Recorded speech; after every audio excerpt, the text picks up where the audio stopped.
The skill of Egypt's architects and engineers kept pace with the ambitions of the pharaohs. What supported their immense projects was a flourishing economy.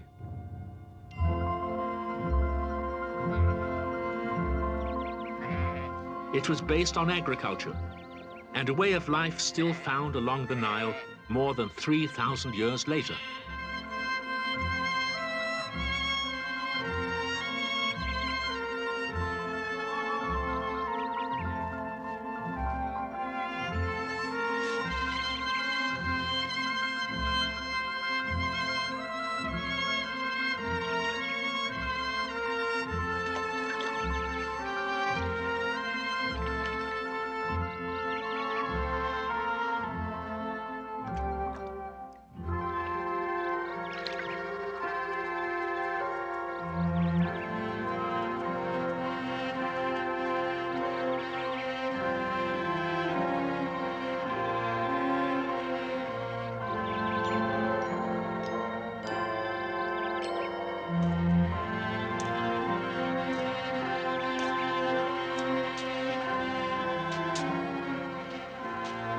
In ancient times, the dependable harvests of this delta were a lure to immigration.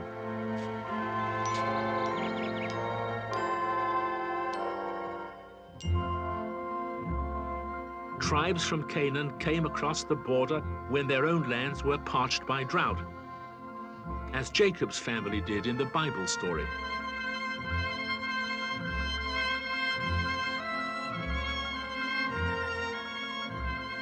Many of the foreigners stayed to enjoy the rich life of this society. Some rose to positions of authority, as in the story of Joseph.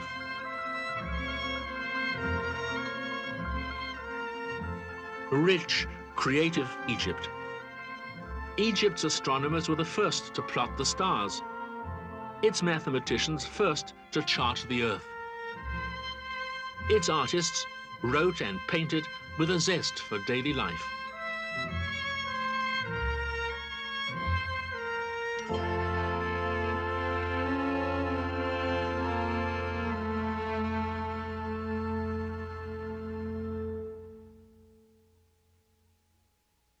The complexity of all ancient religious systems, with their remote and multiple gods, was hard for the individual to comprehend. There were efforts to simplify. In the 1300s, a pharaoh tried to combine many gods in a single divine image, the life-giving disk of the sun called Aten. But the reform was put down as heresy. Aten expunged from the heavenly hierarchy, the old system of belief restored.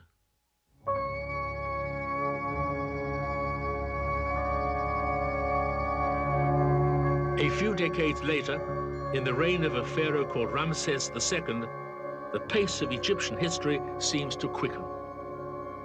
With shipments of granite from the quarries of the Upper Nile, a vast new building program is undertaken.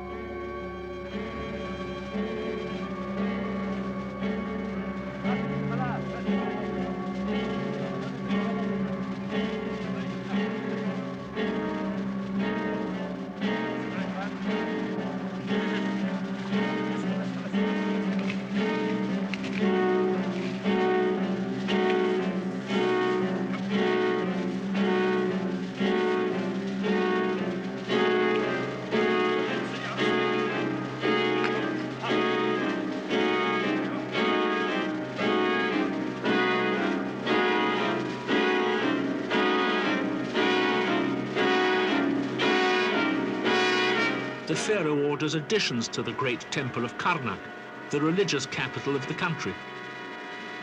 A temple to prepare for his own death.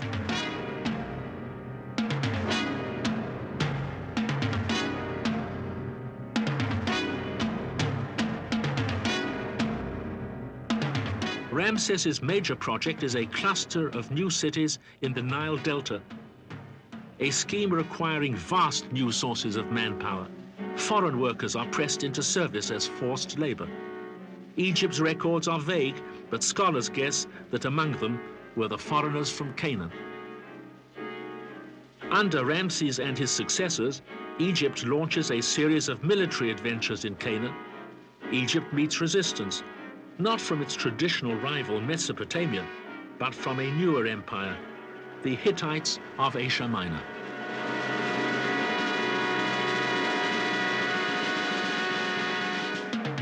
It is in connection with this series of military campaigns that an arresting entry suddenly appears in the annals of Egypt, a single terse, remarkably unprophetic line on a commemorative column erected by a pharaoh named Merneptah. Israel, it says, is laid waste. His seed is destroyed. The date is around 1220 BCE. This is the first known written record of a people we might identify as Jews.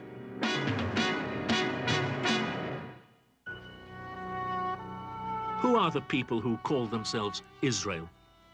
The name is made up of two ancient words, one meaning God, the other to strive. The Torah, written down centuries after the time of the events, describes a group of Canaanite refugees fleeing slavery in Egypt. The date, probably about 1250 BCE. One of the oldest passages of the Torah celebrates their deliverance by their God, a God whose name modern scholars reconstruct as Yahweh, and many Christians pronounce Jehovah. Very Orthodox Jews traditionally never pronounce the holy name at all. They call him the Lord. Then Moses and the children of Israel sang this song to the Lord, saying, I shall sing to the Lord, for he has triumphed gloriously. Horse and rider he has hurled into the sea. The Lord is my strength and my protection. He has become my salvation. The chariots of Pharaoh and his army he cast into the sea. The abyss engulfed them.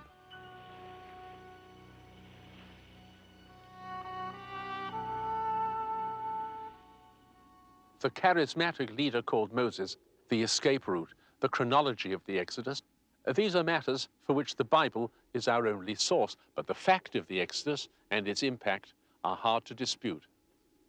In the story of mankind, the emergence from Egypt into this wilderness sanctuary would become a universal metaphor, an everlasting symbol of the human need and right to be free.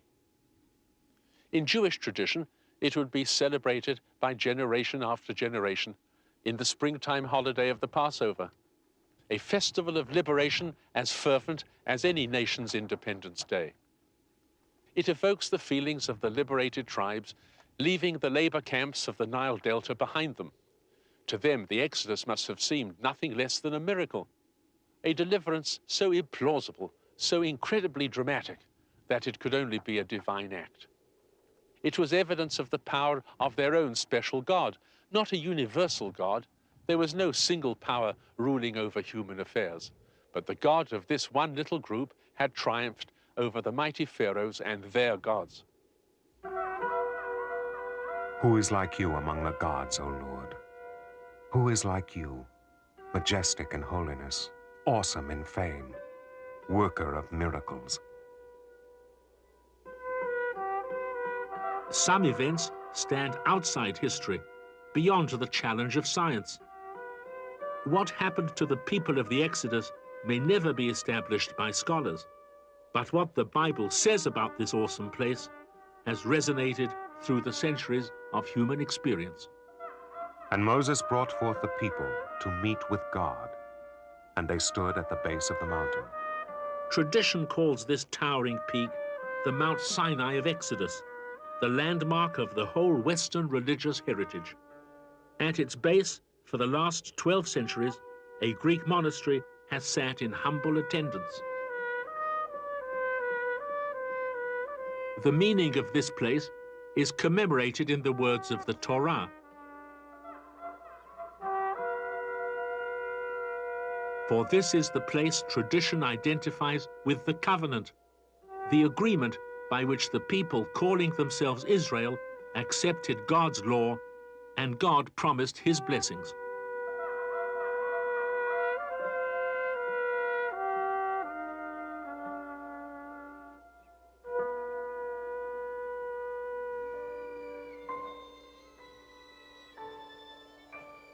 I am the Lord your God, who brought you out of the land of Egypt, out of the house of bondage. You shall have no other gods before me. You shall not make for yourself a graven image. There were laws governing the relationship between man and God. You shall not take the name of the Lord your God in vain. Remember the Sabbath day to keep it holy.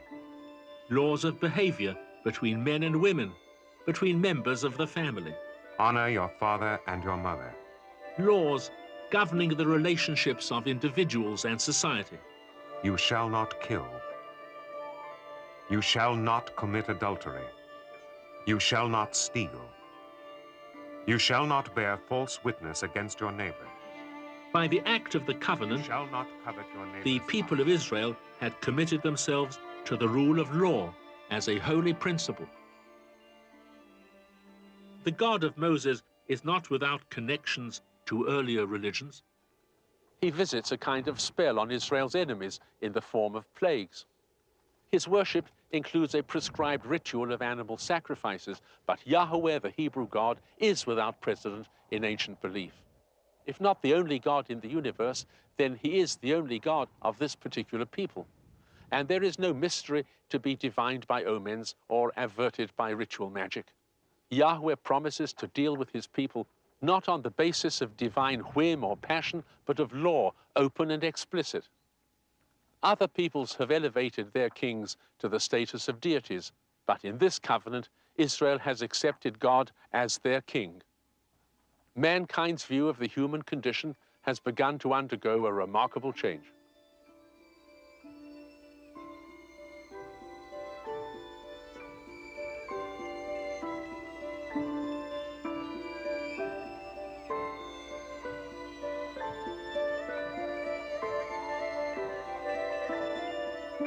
The God-driven people who entered the sanctuary of Canaan with a vivid memory of the Sinai experience merged into the established Canaanite population. Most of them, after all, were originally Canaanite by language and culture. It was around this nucleus that a new people would be formed, and out of that people, a nation.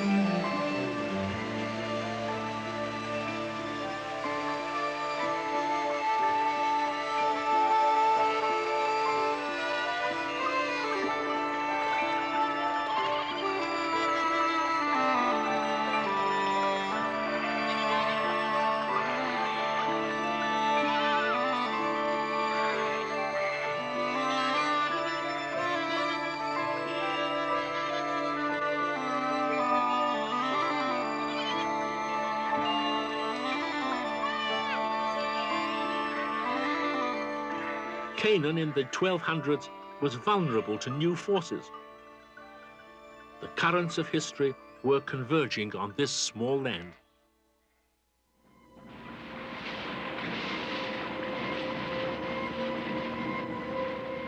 A sequence of landings by warriors from the Aegean, the area that would later be known as Greece. The Sea Peoples, they were called. They arrived as mercenaries of the Egyptians and Hittites. They stayed as freebooters, pursuing their own violent cause.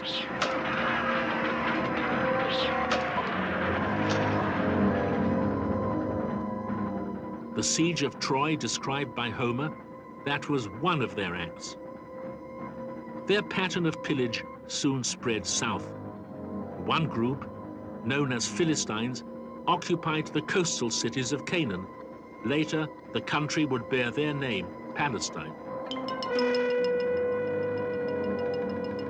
The social structure of Canaan was in flux. The poor were fleeing the cities. The tenant farmers who worked the nobles' land, the nomads who sometimes settled among them, were driven by hardship, by repression, and the turbulence of the times. Many of these people became refugees, apiru in the ancient term. They fled to the back country, where they joined with another group of refugees, those God-enlightened people of the Exodus from Egypt. Two groups of apiru, which may be the source of the word Hebrew.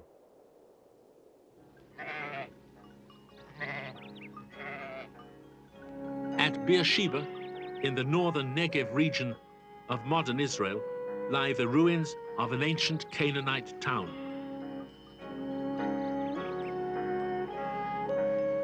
It became a Hebrew settlement sometime in the 1100s.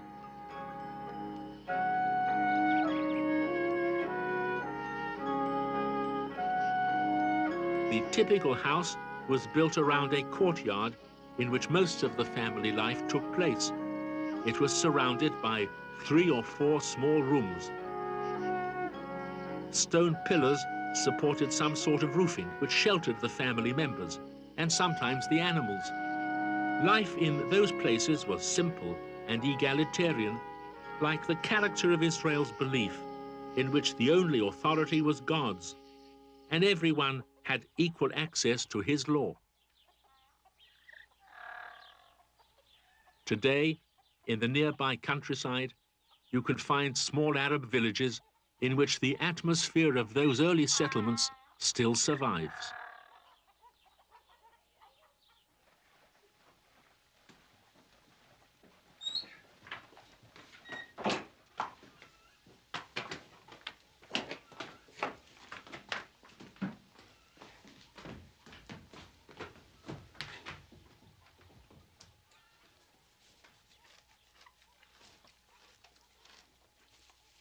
The inscription on this wall is in ancient Hebrew. It bears witness to the Israelite God.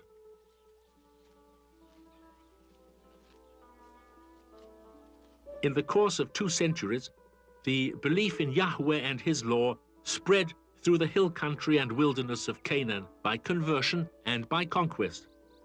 As it spread, its adherents formed a league, a federation of little communities.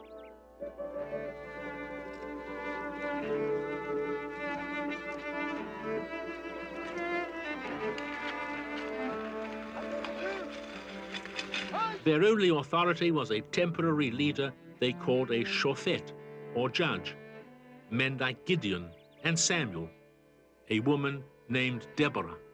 The only thing that linked the communities was the Covenant of Sinai. They carried tablets inscribed with God's laws into battle when they fought with neighboring peoples for control of the countryside. Their greatest adversaries proved to be the Philistines, those descendants of the formidable sea people with a newly discovered source of power, iron. It gave them a critical edge in warfare. Their burial cases may look benign, but their iron weapons made the Philistines the scourge of Canaan.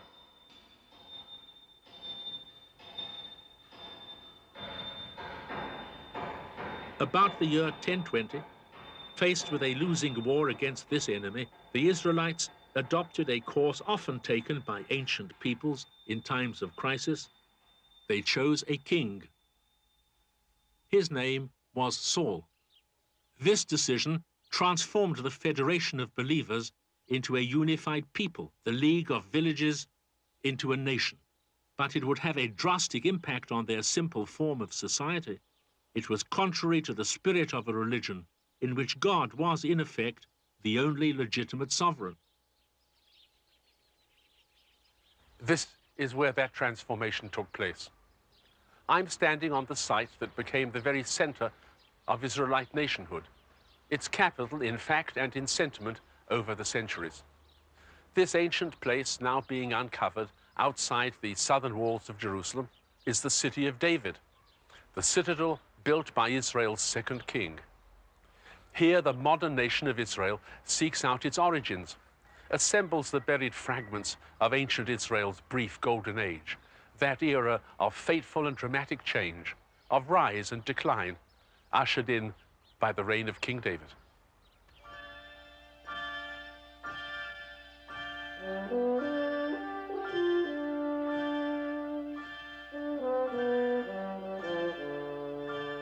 David, a popular hero who staved off the Philistine threat and unified the scattered communities of Israel.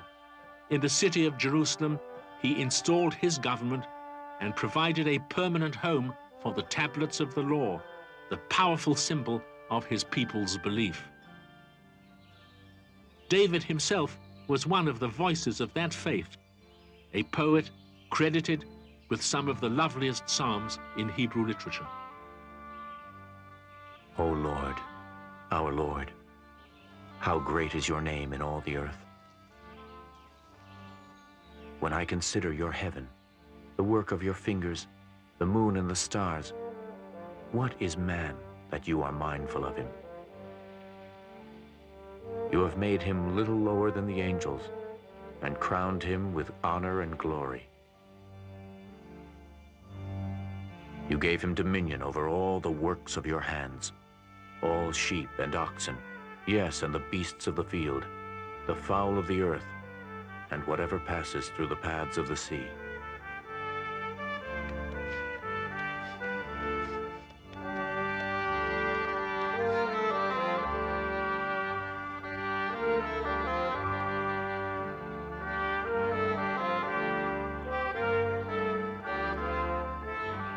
David's legacy was an empire.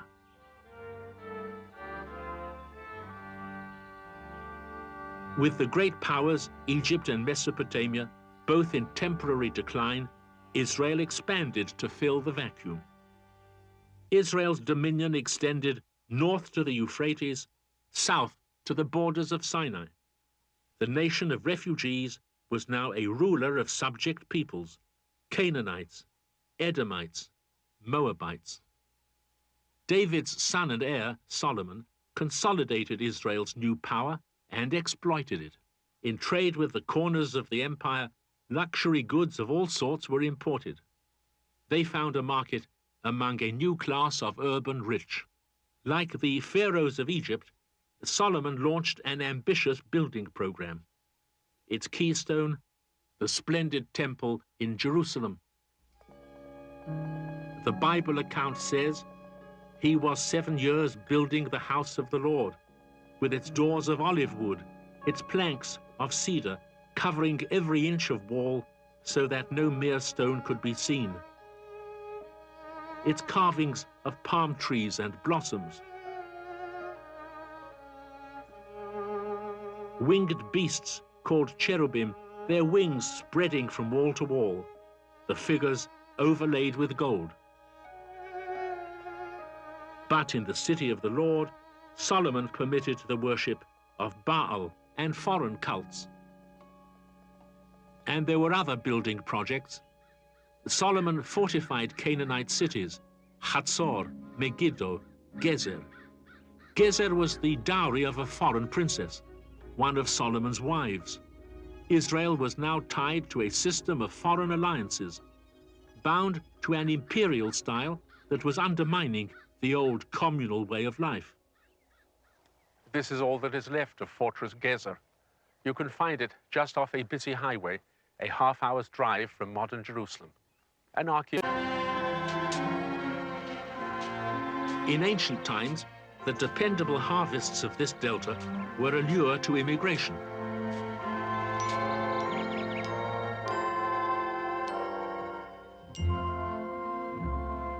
Tribes from Canaan came across the border when their own lands were parched by drought, as Jacob's family did in the Bible story.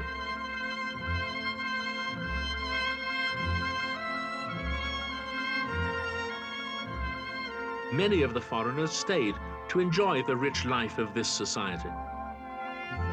Some rose to positions of authority, as in the story of Joseph.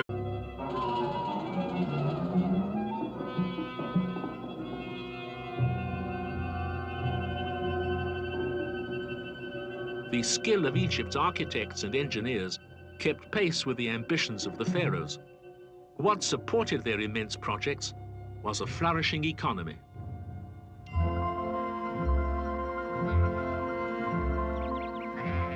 It was based on agriculture and a way of life still found along the Nile more than 3,000 years later.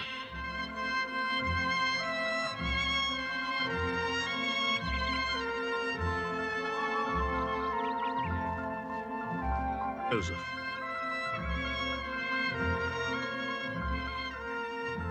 Rich, creative Egypt. Egypt's astronomers were the first to plot the stars. Its mathematicians first to chart the earth. Its artists wrote and painted with a zest for daily life.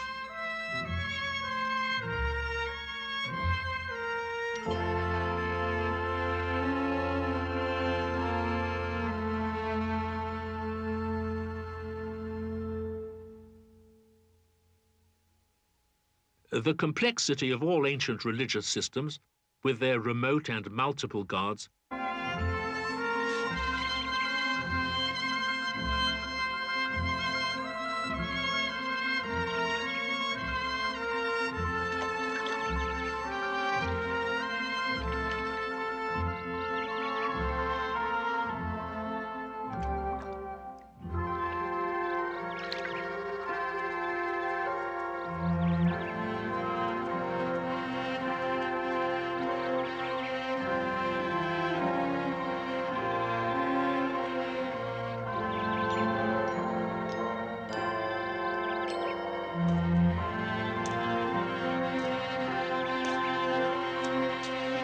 was hard for the individual to comprehend. There were efforts to simplify. In the 1300s, a pharaoh tried to combine many gods in a single divine image, the life-giving disk of the sun called Aten. But the reform was put down as heresy. Aten expunged from the heavenly hierarchy, the old system of belief restored.